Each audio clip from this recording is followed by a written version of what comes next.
From my point of view, the Jedi are evil. Welcome to Picking Bones. I'm Eric Jones, and today we're going to talk about Star Wars. I've been really looking forward to putting this one out. I've been working hard on this one. Star Wars is a story that it's permeated our culture in a way that no other franchise ever really has. Um, it's really touched a lot of people, and I think that the reason that Star Wars uh, has had such a lasting and powerful impact on society is really because George Lucas worked to incorporate lots of deeper themes and mythological ideas, and he studied the works of Joseph Campbell, who was a comparative mythologist, and he worked. George Lucas worked to put the hero's journey, the incorporating all the elements for the great mythological stories into Star Wars. So we see it might look like flashy light swords and lasers and spaceships, sure, but there are much deeper classic themes in Star Wars, and um, that's why it's had such a lasting effect. But I want to talk about some of the weird stuff in Star Wars. The heroes are in Star Wars are the Jedi, and the Jedi, they've always seemed off to me. They forbid love, which leads to horrible consequences. They use Jedi mind tricks. They're willing to kind of wipe someone's mind to try to accomplish their goals. We see Qui-gon Jinn try to get someone to sell him something for a currency that doesn't work on their planet. So it's basically an attempted theft. We also see the Jedi using clones to fight a war. And the ethics behind creating a massive army of clones, living, breathing creatures that are just made to be killers. It's kind of ridiculous, and it's not something that's ever discussed in Star Wars. But I want to get into what Disney has been doing as well. Books like Lost Stars by Claudia Gray, she's a very good writer, and a lot of the newer content coming out from Disney, we're seeing an effort to portray the Imperials as sympathetic. So this story is kind of a Romeo and Juliet kind of thing where you've got like lovers on both sides of the conflict. But a lot of these stories are trying to show you the good side of the Imperials, it feels like. And so let's go to the Journal of the Wills. This was old school George Lucas, kind of before Star Wars even came out. Like, he had the Journal of the Wills idea. And it says this reference to the coming son of the suns. And George Lucas actually originally planned for Star Wars to be more directly tied to our galaxy. But, Star Wars had a lot of changes over time. And he eventually turned the idea of the wills into the Force. So much of our video here is focused on Qui-Gon Jinn. He's a very important figure in the lore of Star Wars. And if you just look at his name, qui-gon, seems to be a reference to this Chinese teaching. And the way qui-gon was taught actually was through master-apprentice style teaching. It was often very secretive. And so we've got qui-gon mixed with jinn, which is like the Arabic word for spirit or demon or genie. And so you've got this kind of translates into spirit of life force, spirit of the living force, and that's kind of the name that Qui-Gon Jinn was given. And Qui-Gon plays a very important role in the Star Wars lore because he's actually the one who teaches people how to be a Force ghost, how to project how to stay alive like after you die as this ascended being. And it says, this is from StarWars.com. It says, in his travels, Qui-Gon had learned much from a shaman of the Wills who had taught Qui-Gon that a path to spiritual survival required an absolute selflessness. So this goes back to that idea of the Wills. And originally there was this idea of a shaman of the Wills. And that kind of turned into these Force priestesses. And this shows up in the Clone Wars. And the Clone Wars is the first animated TV series, but it is completely canon, and George Lucas himself actually worked on the Clone Wars. In this interview, I forgot to highlight it here, but Dave Filoni and George Lucas were the two main guys producing this series, and he talks about how like they had these 5 Force priestesses, but it's actually one ancient being that had separated itself like a long time ago. But she died long, long ago, and she is able to project herself. And so she is doing this Force projection that Qui-Gon learns. And then we see, of course, Obi-Wan Kenobi do later, and and others. And so here's where we're going to get really weird. In this book, Master and Apprentice by Claudia Gray, it takes place before episode 1. So we see Qui-Gon Jinn when he's younger.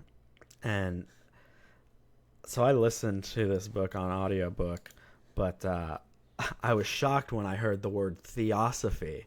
And so I went to Barnes & Noble and I took this picture. I found the page, and it's legit. Theosophy is now canon in Star Wars.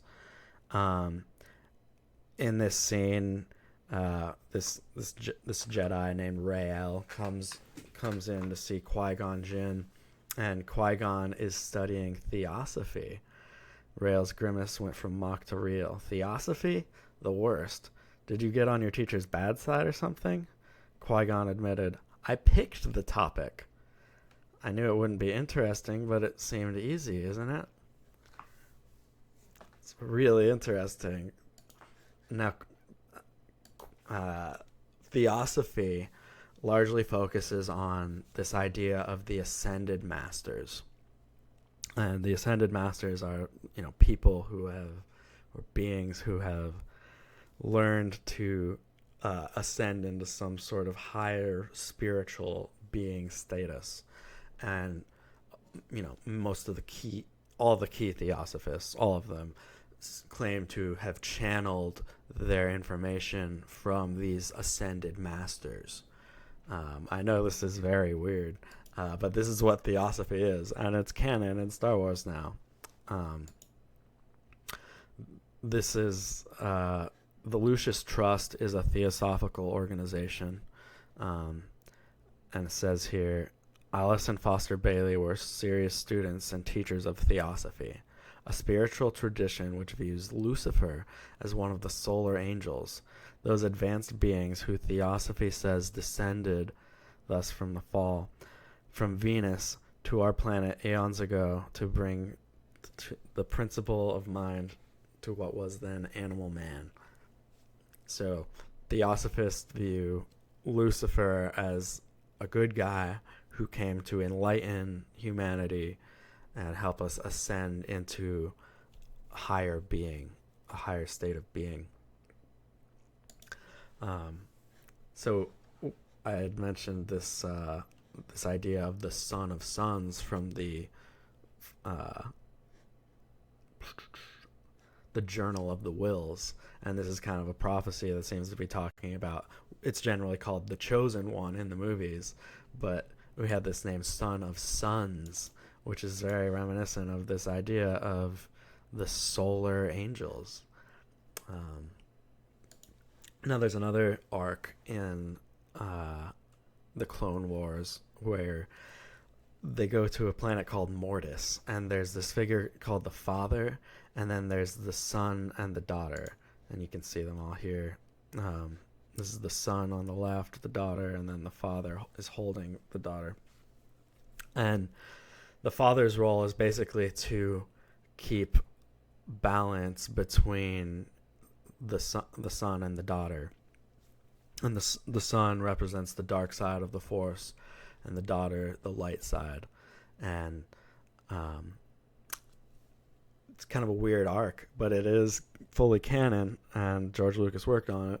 And the father is kind of looking for a replacement for his job of keeping balance of the Force, and he kind of predicts that one day Anakin Skywalker will take his full place in balancing the Force.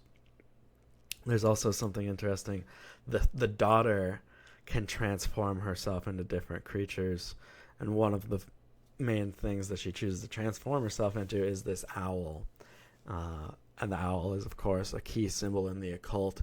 It represents knowledge, and it was used by the Bavarian Illuminati itself. And this idea of balance does exist in Masonry and in the occult, for sure. This is from Albert Pike's work, Morals and Dogma. And it says, if you're a true adept, if knowledge seems to you advisable and philosophy is for you, radiant with a divine beauty, that is which the Sohar terms the mystery of the balance. It is the secret of the universal equilibrium.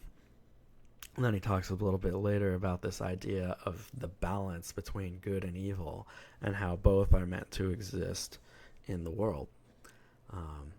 We see this idea of balance in the classical Baphomet drawing, which was Eliphas Levi was a Freemason who drew this, and it's all very much about the idea of balance.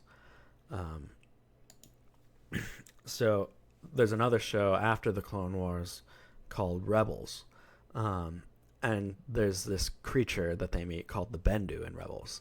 And he says, Jedi and Sith wield the Ashla and the Bogan, the light and the dark. But I'm the one in the middle, the Bendu. So this figure represents this balance of the Force. And so, like, this is when I started. This is the thing that really made me start to, like, pay more attention to what Disney was doing. Because, like, they really seem to be pushing this idea of using both light and darkness. And this idea of the Ashla and the Bogan comes from an older series. It's called Dawn of the Jedi.